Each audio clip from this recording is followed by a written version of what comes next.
സഹോദരങ്ങളെ, കേവലം 5 സെക്കൻഡ് കൊണ്ട് നമ്മുടെ മുൻകഴിഞ്ഞു പോയ ചെറിയ പാപങ്ങളൊക്കെ പൊറുക്കപ്പെടുന്നത് എത്ര വലിയ അനുഗ്രഹമാണെന്ന് ആലോചിച്ചു നോക്കൂ. എങ്കിൽ അതിന് ഈ ഒരു കാര്യം നിങ്ങൾ ശ്രദ്ധിച്ചാൽ മതി. നബി സല്ലല്ലാഹു അലൈഹി വസല്ലം പറയുകയാണ്, ഇദാ അമ്മനൽ ഇമാമു ഫഅമ്മിനു.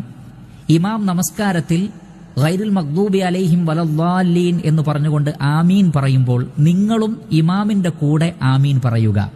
കാരണം ഫഇന്നഹു മൻ വാഫഖ തഅമീനുഹു തഅമീനൽ മലായിക ഗുഫിറ ലഹു മാ തഖദ്ദമ മിൻ ദംബിഹി. ആരുടെ ആമീൻ പറയലാണോ മലക്കുകളുടെ ആമീൻ പറയലുമായി ഒത്തുവരുന്നത്, എങ്കിൽ ആ വ്യക്തിയുടെ മുൻകഴിഞ്ഞ പാപങ്ങളൊക്കെ അല്ലാഹു സുബ്ഹാനഹു വതആല പുറത്തു കൊടുക്കും. അപ്പോൾ ഇമാമിന്റെ കൂടെ ആമീൻ പറയുക. അപ്പോൾ മലക്കുകളുടെ ആമീനുമായി അത് ഒത്തുവരും. അപ്പോൾ നമ്മുടെ മുൻകഴിഞ്ഞ പാപങ്ങൾ പൊറുക്കപ്പെടും. കേവലം 5 സെക്കൻഡ് കൊണ്ട് നമ്മുടെ ചെറിയ പാപങ്ങളെല്ലാം പൊറുക്കപ്പെടുന്നതാണ്. കരുതുക.